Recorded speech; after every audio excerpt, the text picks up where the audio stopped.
When I came in this morning, I saw that you got arrested last night, and you've got several things going on. You got a failure to appear in a circuit court case with Judge Stutzman, 1923117. So you're probably gonna have to see him. You have a failure to appear in 2478.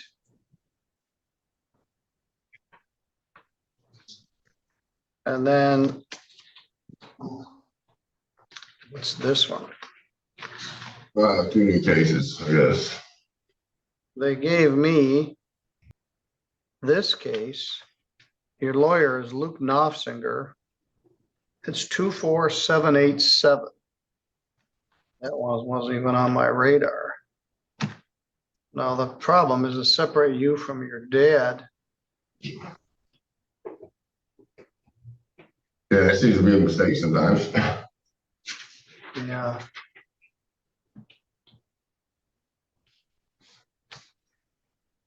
All right, the jail booked you in on 24787. I have that one. And 252543.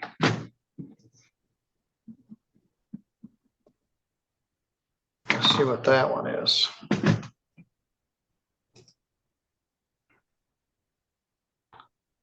I don't even see that one in here. So we'll just deal with this one. Miss Jeanette Jackson is here with us from the Public Defender Office. I asked her to stick around when we finish arraignments to deal with this. Let me take a look at something. Checking to see whether Mr. Knopfsinger was set to be here for anything tomorrow. He's not. Well, let me look, check Judge Patterson's calendar.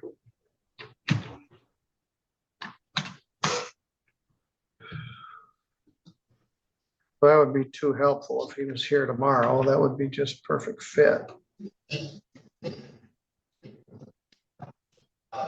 All right, at any rate, you were charged with a larceny complaint, and the allegedly occurred March 11th, 2024. The case got a lot of history in it.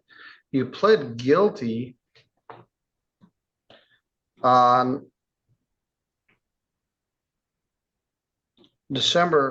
October 24th. I gave you a notice, and then you failed to appear for sentencing. Then we went with a bond forfeiture. I'm not sure what the status of that is. So let me find this. So I don't know if it's in my queue.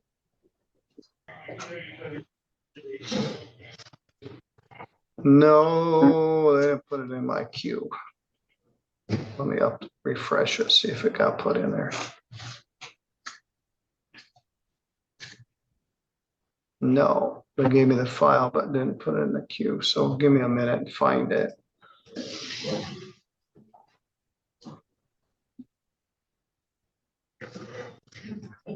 The file is 24787SM.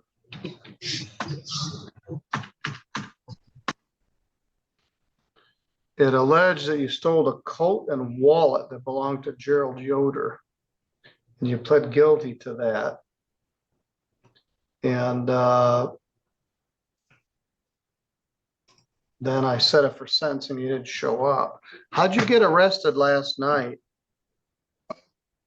My bike was about 2 o'clock because someone stole my other bike. They woke me up in the middle of the night, stole my bike because I was riding around. The police seen me. And when they pulled me over, I told them, I said, you know, what town were you in? Sturgis. All right, on a bicycle or? Yes, they are. All right. In the process of trying to get the money, you know, when I told the officer, I was like, I'm trying to get the money up today. You'll turn myself in because I got this other warrant I was dealing with. And he's like, all right, well, we'll just deal with it now. I'm like, all right. All right, well, I need to set this for sentence with Luke Knopfsinger. Bond is canceled. I'm going on a trip for a few days, in a few days. So I'm gonna be here today, tomorrow, and Friday. So let's see if we can get Mr. Knopfinger here. I was checking to see whether he was scheduled to be here tomorrow afternoon, and he isn't. But we'll check with Luke Knopfinger to do the sentence. I know, we were supposed to do sentencing the day I skipped it.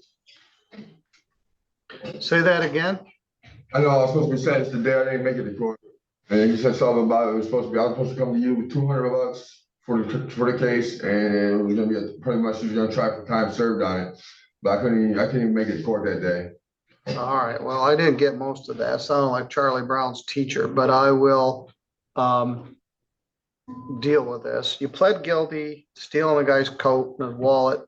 I set it out for sentencing. Then you blew me off and you've been under the radar for a while. Judge Stutzman's gonna see you also. Anyway, your bond's canceled until which time we can get Luke Knopfinger in to do the sentence. Hopefully it will be in the next 2 days. All right, Mr. Fox, you're good to go. All right, thank you, Your Honor.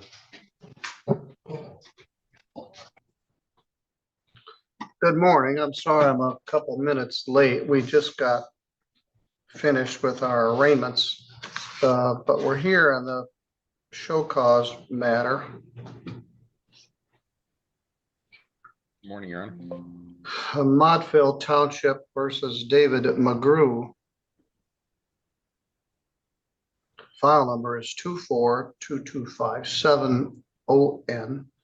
Attorney Aaron Geschwint is here on behalf of Montville Township, and Mike Hayden, their zoning enforcement officer, is also present. Doesn't appear Mr. McGrew is here. I'm looking for David McGrew for a zoning violation matter. All right, thanks. Bye. Doesn't appear that he is present. Good morning. First, I almost blew the secret of Doug Coolman's retirement. You had a panic look on your face. Yeah, I missed it. It was such a secret. Then I forgot to do it till it was over with. So my apologies both for blowing the surprise and forgetting to go. Were there any arrests made that night, or was it all pretty? I think it's coming up. Oh, is it? I think so. No, I thought it was like the 30th. Maybe I'm not blowing it again. No, so it's- I'm on the line. All right, No. we'll wait. We'll talk about it later. Yeah. Well, let's talk about this. This is a situation where the defendant had a trailer on a piece of property that was burned. And they were living in this trailer or motorhome on the lot at Cedar Court in Montville. There was a show cause order from last April that prohibited them from doing that. And this is a show cause of why they should not be found in contempt for failing to comply with that show cause order. Let me find this file. Ms. Geschwint, what's the status here today? Thank you, Your Honor. The status is that the property is still not into compliance. The burned out structure is still on the property. It has not been taken care of. It has not been cleaned up. And so today I would be asking that the defendant have 30 days to go in and demolish the structure, clean up the blight associated with the cleanup. And then if they don't, then the township should be allowed to enter the property, bring it into compliance, and charge the costs back to the defendant, as well as $480 in restitution for the unpaid fire bill, and then $225 for reimbursement for ordinance officer enforcement fees. White Pigeon Township was really at the forefront of trying to collect fire costs. Mr. Hayden, as long as you're here, let's put you under oath. You swear or affirm any testimony you're about to give here will be true to the best of your knowledge and belief. I do. And are you the current zoning enforcement officer for White Pigeon Township, Montville Township, yes. Montville Township? It's a White Pigeon address, but yeah, it's Yes. actually in the little and non-incorporated village of White Pigeon. Now, you've provided some photographs that you took yesterday, and that's always very helpful. Are those photos true and accurate depictions of what you saw? Yes. I would add that the motorhome is still there, however, they are not living in it. All right, let's take a look. All right, we've got on the screen, it looks like a part of a burned out or frame of a house or building. What are we looking at in that picture? That was taken from M103. That is the mobile home that burned in September of 24. And some debris and junk on the right-hand side of the photo there, next to a shed. Yeah, so all kinds of stuff over here. So this is a mobile home? Yes, single wide mobile home.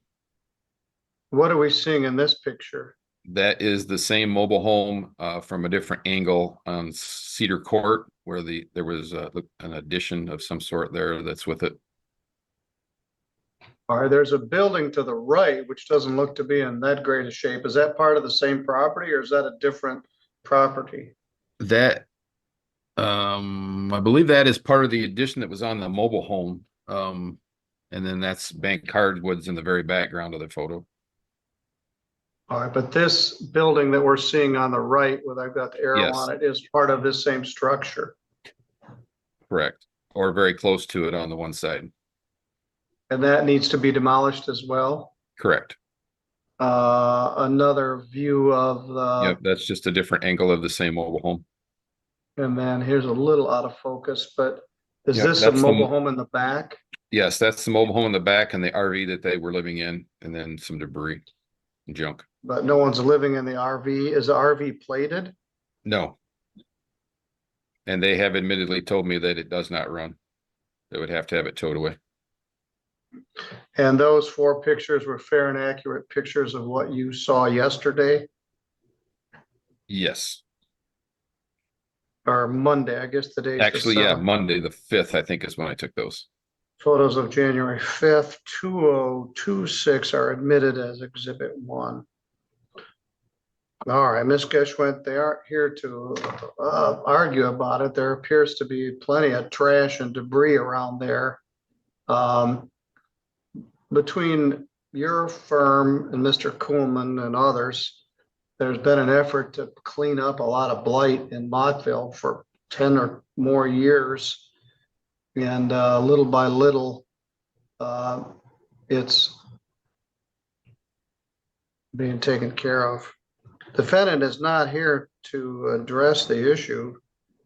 I grant the relief requested by the plaintiff. You may submit an order. Thank you, Your Honor.